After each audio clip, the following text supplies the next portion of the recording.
وقال الشیطان لما قضی الامر، اور کہے گا شیطان قیامت کے دن جبکہ سب کا فیصلہ ہو چکے گا، یعنی جنتی جنت میں پہنچ گئے، جہنمی جہنم میں چلے گئے، اللہ تعالیٰ کی طرف سے الٹیمیٹ ڈیسیژن ہو گیا، اس کے بعد شیطان بھی اپنے ماننے والوں سے خطاب کرے گا، ان اللہ وعدکم وعد الحق، دیکھو بے شک اللہ تعالیٰ نے جو وعدہ تم سے کیا تھا دنیا میں وہ تو تھا سچا وعدہ۔ کیا وعدہ تھا؟ کہ جو میرے نبیوں کی پیروی کرے گا میں اسے ہمیشہ کی جنتوں میں داخل کروں گا، اور جو انبیاء کی نافرمانی کرے گا اس کا ٹھکانہ الٹیمیٹلی جہنم کی آگ ہونے والی ہے۔ بولے اعوذ باللہ تعالی۔ اللہم اجرنا من النار، اللہم انا نسألک جنت الفردوس مع النبیین والصدیقین والشہداء والصالحین، آمین۔ تو شیطان کہے گا دیکھو اب تو حق واضح ہو چکا ہے، بے شک جو اللہ نے تم سے وعدہ کیا تھا نا وہ پورا کر دیا، جو جنتیوں کے حق میں وعدہ کیا تھا اہل ایمان کے حق میں وہ بھی درست ثابت ہو گیا، اور جو جہنمیوں کے لیے اہل کفر کے لیے وعدہ کیا تھا وہ بھی پورا ہو گیا۔ وَوَعَدْتُكُمْ فَأَخْلَفْتُكُمْ، اور جو میں نے تم سے وعدہ کیا تھا تو میں اپنے وعدے کی خلاف ورزی کرتا ہوں۔ یعنی میں نے کیا وعدہ کیا تھا؟ دنیا میں لمبی امیدیں دلائی ہوئی تھی۔ ایک تو ڈائریکٹلی وہ لوگ ہیں جو شیطان کی عبادت کرنے والے لوگ ہیں، ایک وہ جو اہل ایمان میں سے ہوں یا اللہ کے ماننے والے ہیں، ان کو بھی شیطان لمبی امیدیں دلاتا ہے کہ ابھی کافی زندگی پڑی ہے، اللہ کے راستے پہ آ جاؤں گا ایک نہ ایک دن، اور یوں انسان دنیا سے اچانک اچک لیا جاتا ہے، اور اس کی زندگی میں وہ لمحہ نہیں آتا کہ جب وہ واقعتاً اللہ تعالیٰ کا تابع فرمان ہو کر زندگی کو بسر کرے۔ تو یہ شیطان جو ہے وہ جھوٹے وعدے اس کو دلاتا ہے۔ ایک اور وعدہ جو شیطان دلاتا ہے کہ اللہ تعالیٰ بڑا غفور رحیم ہے، معاف کر دے گا، at the end of the day اس نے سب کو چھوڑ دینا ہے۔ دیکھو کوئی ماں اپنے بچے کو جہنم میں نہیں پھینک سکتی، تو یہ کیسے ہو سکتا ہے کہ اللہ تعالیٰ اپنے بندوں کو جہنم میں پھینکے؟ یہ تو اللہ تعالیٰ کی رحمت کے بھی خلاف ہے۔ یہ بھی شیطان نے جھوٹے وعدے دلائے ہوئے۔ یہ جھوٹے اور فراڈ پہ مبنی وعدے اس لیے ہیں کہ اس طرح کی کوئی تعلیم اللہ تعالیٰ کی طرف سے اپنی کتابوں میں یا اپنے پیغمبروں کے ذریعے انسانیت تک نہیں پہنچائی گئی۔ قرآن کا مقدمہ تو بالکل ڈیفرنٹ ہے، اور جو لوگ پہلی دفعہ قرآن کو پڑھتے ہیں ترجمے کے ساتھ اپنی نیٹو لینگویج کے اندر، وہ کہتے ہیں یہ تو کتاب بات ہی کچھ اور کر رہی ہے، اس کا کانفیڈنس لیول ہی بہت ہائی ہے، اور بالکل سٹریٹ فارورڈ کتاب ہے، کوئی لگی لپٹی بات نہیں، ڈائریکٹلی ہے کہ مانو گے بچ جاؤ گے، نہیں مانو گے تو مارے جاؤ گے۔ لیکن شیطان پھر جو غلط امیدیں لوگوں کو دلاتا ہے، اور یہ امید کبھی وہ شخص نہیں اس کے پیچھے چلے گا، اس جعلی اور جھوٹی امید کے پیچھے، جس نے قرآن پڑھا ہوا ہے، الا یہ کہ کوئی آنکھیں بند کر لے، ورنہ قرآن کا مقدمہ بالکل ون سائیڈڈ ہے۔ قرآن پڑھنے والا کبھی بھی اس رزلٹ پہ نہیں پہنچے گا کہ اللہ تعالیٰ نے سب کو چھوڑ ہی دینا ہے۔ قرآن میں جو اللہ تعالیٰ کا مزاج بیان ہوا ہے وہ تو سختی والا ہے، سیدھی سی بات ہے، وہاں تو آپ کہیں بھی باطل کو داخل نہیں کر سکتے۔ بالکل 2+2=4 والی بات ہوئی ہے کہ مانو گے تو جنت ملے گی، نہیں مانو گے تو جہنم میں جاؤ گے۔ یہ تھوڑی بہت جو گنجائشیں نکلتی ہیں وہ بھی احادیث میں نکلتی ہیں، وہ بھی کسی درجے میں۔ جو پبلک کے اندر دین چل رہا ہے وہ نہ قرآن میں ہے نہ حدیث کے اندر موجود ہے۔ تو یہ شیطان جو لمبی لمبی امیدیں دلاتا تھا، تو شیطان کہے گا کہ میں نے بھی دنیا میں تم سے وعدہ کیا تھا، تو آج میں وہ ٹروتھ ریویل کر رہا ہوں کہ لو جی میں تو مکر گیا جی اپنے وعدے تو، وہ تمام جھوٹی امیدیں جو میں نے تمہیں دلائی ہوئی تھی آج میں اس کے خلاف چلتا ہوں۔ انہی امیدوں میں سے ایک امید یہ بھی ہے کہ جو کچھ بھی ہے تیرے محبوب کی امت سے۔ اب یہ باتیں کیا صحابہ کرام کو، اہل البیت کو نہیں پتا تھی؟ لیکن ان کی زندگیاں تو خوف خدا سے عبارت ہیں۔ خود اللہ کے محبوب صلی اللہ علیہ وآلہ وسلم نے جس سختی کے ساتھ اپنی امت کو سمجھایا ہے وہ تو بالکل ون سائیڈڈ مقدمہ ہے۔ بخاری مسلم دونوں میں حدیث ہے، اللہ کے محبوب صلی اللہ علیہ وآلہ وسلم نے فرمایا دیکھو اپنے مال کی زکوٰۃ ادا کرنا، اللہ کا حق جو ہے وہ دینا، مال غنیمت میں خرد برد نہ کرنا، بیت المال کے اندر بےایمانی نہ کرنا۔ ایسا نہ ہو کہ قیامت کے دن تم میں سے کسی شخص کی گردن پہ اونٹ سوار ہو اور وہ چیخ رہا ہو اغثنی یا رسول اللہ، یا رسول اللہ میری مدد فرمائے، میں تمہارے کچھ کام نہیں آؤں گا، میں نے جو کچھ بتانا تھا تمہیں دنیا میں بتا دیا۔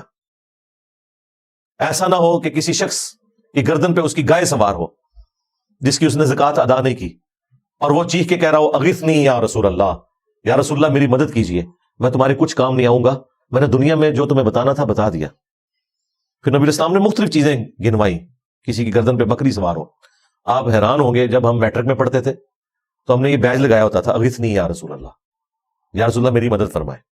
اور جس حدیث سے یہ جملہ نکالا ہوا ہے اس حدیث میں تو یہ کہ یا رسول اللہ میری مدد فرمائے، اور رسول اللہ کیا کہیں گے؟ میں نے دنیا میں جو بتانا تھا وہ بتا دیا۔ بالکل الٹ چل رہا ہے معاملہ۔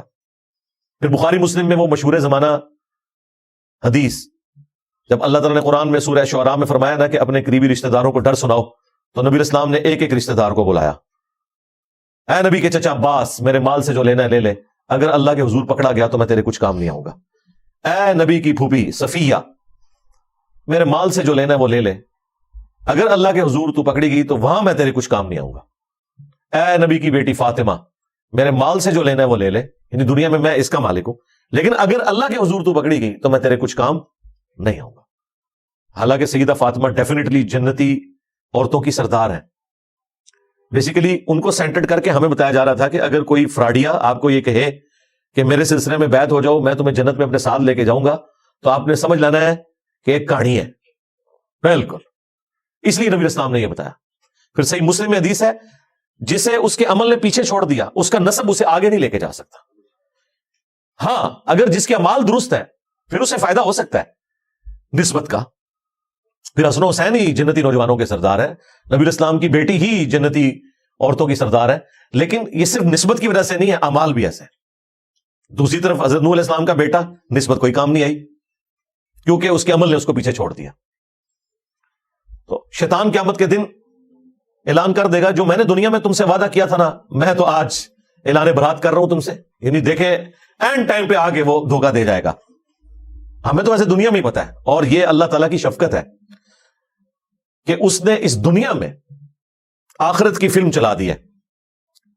یعنی یہ ہونے کے بعد اگر پتہ چل رہا ہو تو انسان کہے گا کاش مجھے دنیا میں پتہ چل جاتا نا، تو میں اپنا راستہ درست کر لیتا۔ تو سرکار دنیا میں پتہ چل چکا ہے، پیپر آؤٹ ہو چکا ہے، اس کے جوابات بھی بتا دیے گئے ہیں، صرف پیپر نہیں آؤٹ ہوا، جواب بھی بتا دیے گئے۔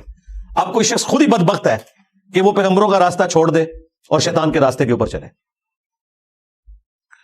ابھی تو جناب ذرا اگلے الفاظ سنیں، وما کان لی علیکم من سلطان، اور مجھ میں تو ایسی کوئی قدرت نہیں تھی تمہارے معاملے میں کہ میں تم پر کوئی زور زبردستی کر سکتا، الا ان دعوتکم، سوائے اس کے کہ میں تمہیں دعوت دیتا تھا۔ لے جی، یہ مقدمہ بھی بالکل کلیئر ہے کہ جو لوگ دنیا میں کہتے ہیں کہ ہم سے شیطان نے یہ کام کروایا اور اس کی پلی لیتے ہیں، کیا خود ہوتا ہے، شیطان نے اس حوالے سے تو کروایا ہوتا ہے کہ وہ دعوت دیتا ہے، اس حوالے سے شیطان نے نہیں کروایا ہوتا کہ وہ زبردستی کرواتا ہے۔ یہ ذہن میں رکھیے گا، وہ صرف دعوت دیتا ہے۔ وہ تو یوسف علیہ السلام نے بھی کہا تھا کہ شیطان نے میرے بھائیوں اور میرے درمیان جدائی کر دی، لیکن یوسف علیہ السلام کے کہنے کا مقصد یہ نہیں تھا کہ میرے بھائی بے قصور ہیں، نہ، انہوں نے معافی مانگی ہے، دعوت دی شیطان نے، ظاہر شیطان نے تو دعوت دینی ہے۔ تو یہاں پر واضح ہے کہ شیطان قیامت کے دن کہے گا کہ مجھے تم پر کوئی زور نہیں تھا سوائے اس کے کہ میں تمہیں صرف بلاتا تھا برائی کی طرف، اور دنیا میں اچھائی کی طرف بلانے والے لوگ اور وہ سگنلز زیادہ آتے ہیں آپ کی زندگی میں ایز کمپیئر ٹو برائی کے۔ اگر آپ لسٹ ڈاؤن کریں اپنے بچپن سے لے کے جوانی تک، ماں باپ، رشتہ دار، ٹیچرز، دوست، احباب، زیادہ تر لوگ آپ کو اچھائی کی طرف بلا رہے ہوتے ہیں۔ وہ لوگ بھی جو خود برائی پہ چل رہے ہوتے ہیں نا، وہ بھی آپ کو اچھائی کا ہی درس دے رہے ہوتے ہیں۔ تو سگنلز تو وہاں سے بھی آ رہے ہوتے ہیں۔ یہ تو انسان کی اپنی مرضی ہے نا کہ وہ اچھا سگنل لیتا ہے یا برا سگنل لیتا ہے۔ تو شیطان صرف دعوت دیتا تھا دنیا میں، زور کوئی نہیں تھا۔ اس کو میں ایک مثال سے سمجھاتا ہوں اکثر، کہ اگر زمین و آسمان کے سارے شیاطین مل کے سب سے بڑے بے نمازی کو بھی نماز پڑھنے سے روکنا چاہے، اور دوسری طرف گورنمنٹ کی طرف سے اناؤنسمنٹ ہو جو مسجد کی پہلی صف میں جماعت سے نماز ادا کرے گا اسے $1000 دیے جائیں گے، دوسری صف والے کو $500، تیسری صف والے کو $300، تو سارے شیاطین مل کے بھی ایک بے نمازی کی نماز نہیں چھڑوا سکتے۔ پھر وہ شیطان کا زور کہاں چلا گیا؟ اس میں بھی شیطان دعوت دے رہا ہوگا، لیکن جب انسان کو اپنا نفع نقد نظر آ رہا ہے نا، تو شیطان تشائی کوئی نہیں سرکار، جدو نفع نقد نظر آ جائے۔ تو اللہ کے جو کمیٹڈ بندے ہیں، اللہ کے اولیاء ہیں، اللہ کے نیک بندے ہیں، اللہ کا خوف رکھنے والے لوگ ہیں، انہیں آخرت بھی نقد نظر آ رہی ہوتی ہے اپنے سامنے، اس لیے وہ اس طرح کے گناہوں سے بچ جاتے ہیں, برائی کے اعمال سے بچ جاتے ہیں, اور نیکیوں پہ ان کو استقامت نصیب ہو جاتی ہے. اس کا سائملٹینیس کنٹراسٹ, اگر گورنمنٹ یہ اناؤنسمنٹ کرے کہ جس نے فجر کی نماز جماعت سے نہ پڑھی اسے 15 منٹ کے لیے ایک گرم تندور میں الٹا لٹکایا جائے گا دنیا کے اندر ہی, پھر بھی آپ دیکھیں کوئی شخص سستی کا شکار نہیں ہوگا. اگر واقعی ایسا ہو جائے, آپ اپنے ملکوں میں دیکھ لیں, یہاں کے بگڑے ہوئے لوگ جب یورپ اور امریکہ میں جاتے ہیں کوئی قانون کی خلاف ورزی نہیں کرتے, انہیں پتا ہے یہاں پہ سگنل توڑنے کے اوپر اتنا بڑا جرمانہ ہے, اور وہاں 15-20 سال گزارنے کے بعد پاکستان میں جیسے ہی لینڈ کرتے ہیں تو فوراً یہاں پہ قانون توڑنا شروع کر دیتے ہیں. دنیا میں بھی ہم نے دیکھ لیا کہ جب چیک ہوتا ہے نا آپ کے اوپر, فزیکل چیک, پھر یہ انٹلیکچوئل جو چیک ہے یہ خود بخود ختم ہو جاتا ہے. جو مرضی آپ کو برائی کی طرف ابھارے آپ وہ برائی نہیں کریں گے. تو شیطان بھی قیامت کے دن کہے گا مجھے تم پر کوئی زور نہیں تھا. آج تک کبھی ایسا نہیں ہوا کہ کوئی شخص نماز پڑھنے کے لیے مسجد میں جائے اور اس کے سامنے شیطان فزیکلی مسجد کے دروازے پہ کھڑا ہو اور کہ میں نے تمہیں اندر نہیں جانے دینا, نیور, یا وہ بازو سے پکڑ کے کہیں اور پھینک دے. ایسا کبھی بھی نہیں ہوگا, اسے زور ہی کوئی نہیں ہے. اور یہ بھی نہیں ہوگا کہ اذان کی آواز سن کر آٹومیٹکلی آپ کے قدم مسجد کی طرف چل پڑے. ہاں, وہ اللہ نے آپ کو اختیار دیا ہوا ہے, اسی کے بدلے آپ کو جنت ملنے والی ہے. اتنا آسان کام ہوتا تو پھر ٹیسٹ تو ختم ہو جاتا, پھر جنت اور دوزخ والا معاملہ تو ختم ہو جاتا. بخاری مسلم میں حدیث ہے, اللہ تعالیٰ نے جنت کو ناگوار چیزوں سے ڈھانپ رکھا ہے اور دوزخ کو خوشگوار چیزوں سے ڈھانپ رکھا ہے. یعنی جنت تک پہنچنے کے لیے آپ کو ناگوار چیزوں کا سامنا کرنا پڑے گا. نمازوں کی مشقت, غسل کی مشقت, روزوں کی مشقت, حلال اور حرام میں تمیز کرنے کی مشقت, یہ ساری ناگوار ہیں طبیعت کے اوپر چیزیں. اور جہنم کو اللہ تعالیٰ نے خوشگوار چیزوں سے ڈھانپ رکھا ہے. یعنی تمام شہوات, گناہ کے کام جن میں دنیا میں اللہ نے لذت رکھی ہوئی ہے وہ ہمارے ٹیسٹ کے طور پہ وہ جہنم یعنی دوزخ میں لے جانے والی ہے. اور اس کی ایکسپلینیشن اس حدیث سے ہوتی ہے مشہور زمانہ, جامعہ ترمذی, ابو داؤد, نسائی, ابن ماجہ میں حدیث ہے. حضرت جبرائیل علیہ السلام کو اللہ تعالیٰ نے فرمایا جب جنت کو پیدا کیا کہ جا کے جنت کو دیکھ کے آؤ. جب وہ واپس آئے انہوں نے کہا یا اللہ مجھے نہیں لگتا کہ کوئی شخص تن من دھن نہیں لگا دے گا اس جنت میں پہنچنے کے لیے, کوئی ایسا شخص نہیں ہوگا, سارے کے سارے اس جنت کے لیے کوشش کریں گے. پھر اللہ تعالیٰ نے جنت کو ناگوار چیزوں سے ڈھانپ دیا اور حضرت جبرائیل علیہ السلام سے کہا کہ اب ذرا جنت کو دیکھو جا کے. انہوں نے جب دیکھا نا کہ جنت تک پہنچنے کے لیے یہ ہرڈلز عبور کرنی پڑیں گی, مشقتیں اٹھانی پڑیں گی, حلال اور حرام میں تمیز کرنی پڑے گی, واپس آئے تو اللہ تعالیٰ نے فرمایا کہ سنا. انہوں نے کہا یا اللہ مجھے نہیں لگتا کہ کوئی شخص جنت میں پہنچنے میں کامیاب ہوگا جتنا مشکل ٹیسٹ رکھتی ہے. پھر اللہ تعالیٰ نے جہنم کی طرف بھیجا, واپس آئے, پوچھا, ان کا یا اللہ کون بدبخت ہوگا جو اس جہنم کے لیے کوشش کرے گا, مجھے تو نہیں لگتا کہ کوئی شخص ایسا عمل کرے کہ جہنم تک پہنچے. پھر اللہ تعالیٰ نے جہنم کو یعنی دوزخ کو شہوات سے, خوشگوار چیزوں سے ڈھانپ دیا, ان کی لذتوں سے, لیکن ہے حرام کام. پھر اللہ تعالیٰ نے فرمایا اب جا کے جہنم کو دیکھ.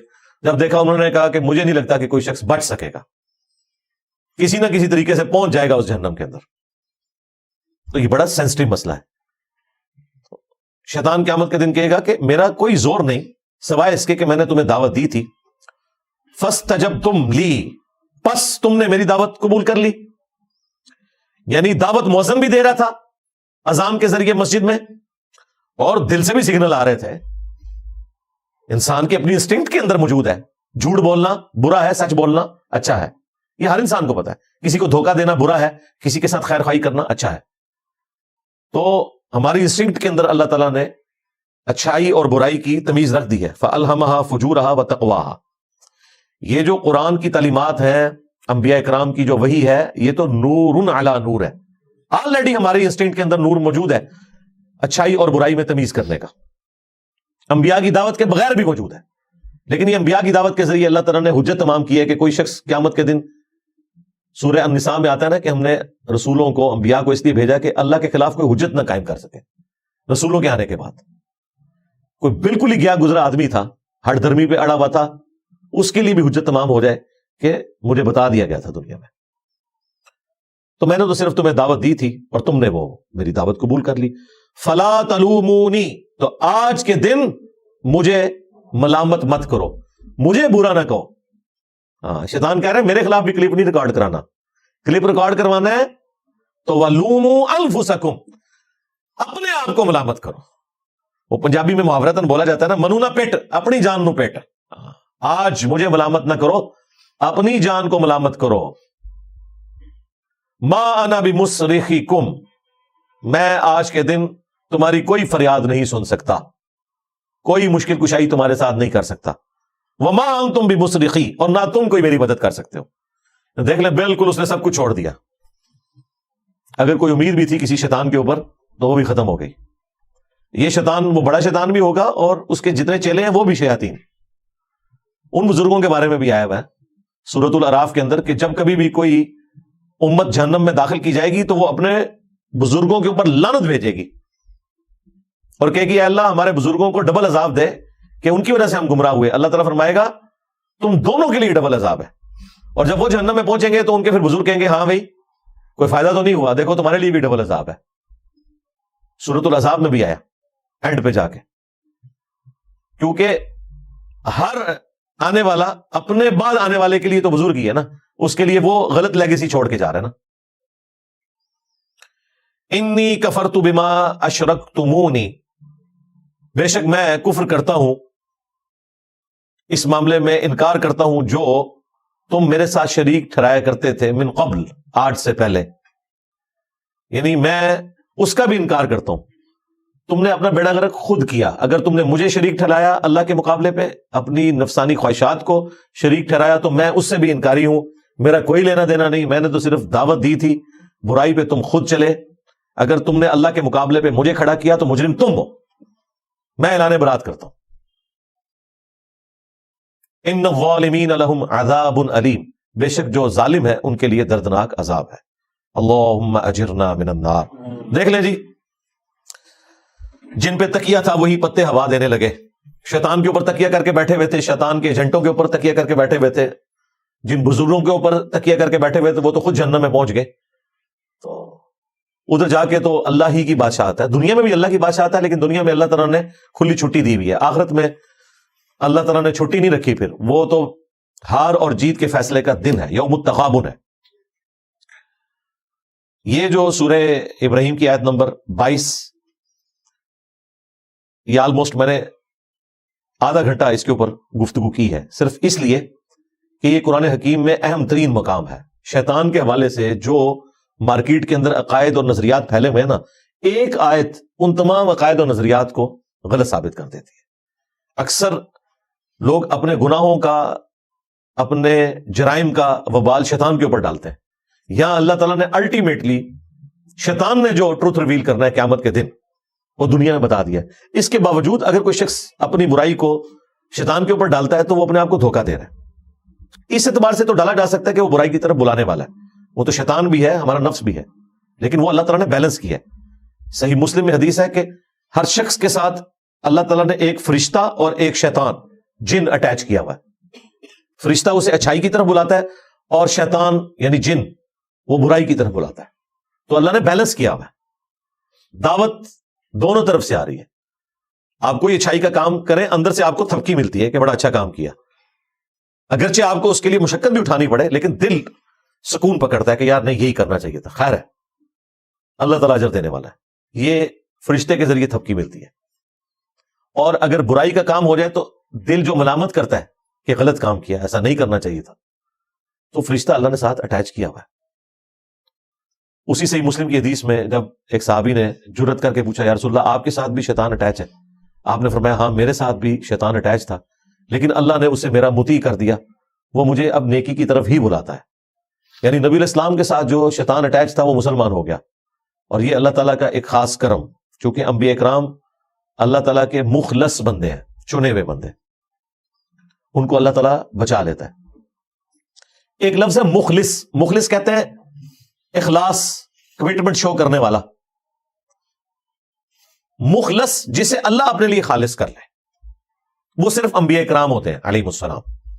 لہذا قصہ آدم اور ابلیس میں جہاں کہیں شیطان کا یہ جملہ آتا ہے نا کہ میں تیرے بندوں کو گمراہ کر دوں گا سوائے ان کے کہ جو تیرے مخلص بندے ہوں گے.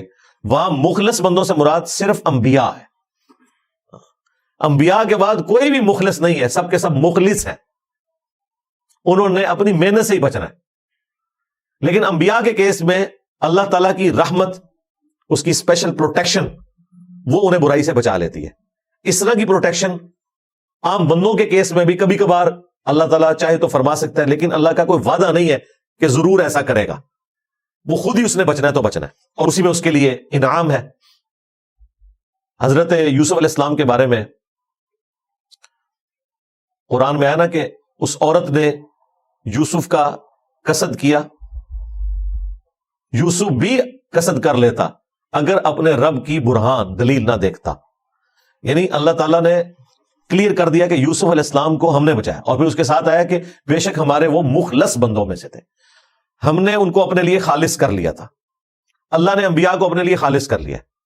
باقی لوگ محنت کے ذریعے اپنے آپ کو اللہ کے لیے خالص کرتے ہیں, اور انبیاء کرام کو اللہ تعالیٰ خود سے اپنے لیے خالص کر لیتا ہے, کیونکہ ان کو اللہ تعالیٰ نے انسانیت کا امام بنانا ہوتا ہے. ان کی اسپیشل پروٹیکشن ہوتی ہے. تکلیف سے وہ بھی گزرتے ہیں, آزمائش سے وہ بھی گزرتے ہیں, اور جو گناہ کی لذت ہے وہ والا معاملہ انبیاء کے ساتھ بھی اٹیچ ہوتا ہے کہ ان کے لیے بھی گناہ میں لذت موجود ہوتی ہے, لیکن اللہ تعالیٰ ان پہ خاص کرم فرماتا ہے. اللہ کے خوف اور تقوی کا ایسا ان پہ غلبہ ہوتا ہے کہ گناہ کی لذت پھر پیچھے رہ جاتی ہے. لیکن یہ نہیں ہے کہ لذت ان کے لیے نہیں ہے, ورنہ تو ان کا ٹیسٹ ختم ہو جائے, ان کی تو پھر باقی لوگوں پہ فضیلت بھی ختم ہو جائے. لذت ہونے کے باوجود وہ خوف خدا کی وجہ سے, اللہ کے اسپیشل کرم کی وجہ سے بچ جاتے ہیں. اس کو آپ دنیا میں ایک مثال سے سمجھیں. آپ کو کئی دن کا فاقہ ہو اور آپ کے سامنے آپ کی مرضی کا کھانا رکھ دیا جائے, بریانی یا چکن پلاؤ یا چکن قورمہ. جیسے ہی آپ روٹی کو ہاتھ لگائیں اور کوئی کلین شیو بندہ آ کے آپ کے کان میں کہہ دے کہ یہ جو علماء نے آپ کی دعوت کی ہے نا, اس کھانے میں زہر ملایا ہوا ہے, آپ کو نہ علماء کی داڑھی نظر آئے گی نہ پگڑی, بھلے جھوٹی خبر بھی ہو, آپ یہ بھی نہیں کہیں گے نہیں اتنے بڑے بڑے بزرگ کیسے جھوٹ بول سکتے ہیں, میں کھا کے چیک کروں گا. کھا کے چیک کرنا ہے, کھا کے تو آگے پہنچ جانا ہے. تو اگر کوئی شخص آپ کے کان میں آ کے یہ بات کر دے تو نہ صرف آپ اس کھانے سے رک جائیں گے, بلکہ وقتی طور پہ آپ کی بھوک بھی مار جائے گی. اور یار اتنے بھوکے لوگ اتنے شوق سے کھانا لے کے بیٹھتے ہیں, بیوی کو ایسی بات کر دیتی ہے, بندہ ادھر لقمہ پھینک دیتا ہے, اے بھیا جی کھانا ڈھونڈنا کے کھانا ہے. یہ دنیا میں ہوتا ہے. اور زہر ہو اگر تو کوئی سوچ بھی نہیں سکتا. بالکل یہی معاملہ ایسا ہوتا ہے کہ انبیاء کرام علیہ السلام کو اس گناہ میں چھپا ہوا زہر نظر آ جاتا ہے. انہیں وہ بریانی کی خوشبو, قورمے کی خوشبو اٹریکٹ ہی نہیں کرتی, کیونکہ جب آپ کا دھیان کسی چیز کی برائی کی طرف چلا جائے نا, آپ کو کہ جی چھوڑے جی زہر کو, خوشبو دیکھیں بریانی کی کیسی ہے, آپ کہیں گے جی لعنت ہے اس خوشبو کے اوپر کہ جس کے اندر میری موت چھپی ہوئی ہے. جن لوگوں کو اللہ کا خوف ہوتا ہے, اسپیشلی انبیاء کرام علیہ السلام, وہ گناہوں سے بچتے اس لیے ہیں کہ اللہ تبارک و تعالیٰ ان کے اوپر ان چیزوں کی حقیقت کھول دیتا ہے. صحیح بخاری میں حدیث ہے, ایک یہودیہ نے نبی علیہ السلام کی دعوت کی اور اس کے اندر زہر ملا دیا. چھوٹا گوشت تھا, بکری کا گوشت, اور آپ بڑے شوق سے تناول فرماتے تھے. آپ نے جیسی بوٹی اپنی زبان پہ رکھی, اس بوٹی میں سے آواز آئی کہ مجھ میں زہر ہے, تو نبی علیہ السلام نے وہ تھوک دی. لیکن اس سے پہلے کچھ صحابہ کھا چکے تھے, وہ شہید ہو گئے. ابو داؤد میں آتا ہے کہ ساتھ سے پھر اس عورت کو بھی قتل کروایا گیا. البتہ نبی علیہ السلام کی زبان پہ رکھنے کی وجہ سے اس زہر کا اثر آپ کے اندر چلا گیا. اور پھر 4 سال کے بعد جب نبی علیہ السلام کی وفات کا وقت قریب آیا تو اللہ تعالیٰ نے اس زہر کو واپس کیا, اور آپ کی ڈیتھ اس زہر کے اثر کی وجہ سے ہوئی. بخاری میں آتا ہے عائشہ جو خیبر کے موقع پہ مجھے زہر دیا گیا, وہ مسلسل میری رگیں کاٹ رہا ہے. تو یہ ایک معجزانہ معاملہ ہے. جب نبی علیہ السلام کو اللہ تعالیٰ نے وہ دکھا دیا, پھر ظاہر ہے آپ تو وہ اپنا پسندیدہ گوشت بھی اندر نہیں کریں گے, آپ نے تو تھوک دیا. تو شیطان جتنا مرضی مزین کر کے پیغمبروں کے سامنے, اللہ کے نیک بندوں کے سامنے برائی کو پیش کرے, بہرحال جب ان کی توجہ اس عذاب کی طرف جاتی ہے, اس تکلیف کی طرف جاتی ہے جو اس چھوٹی سی لذت کے اگینسٹ ہونے والی ہے, تو ان کے لیے پھر اس لذت کو چھوڑنا آسان ہو جاتا ہے, کیونکہ اس لذت کے اندر چھپی ہوئی سزا کی کڑواہٹ، اس کی تکلیف ان کے اوپر ایسا غلبہ کرتی ہے کہ وہ بچ جاتے ہیں، اس وجہ سے وہ مخلص بنتے ہوتے ہیں۔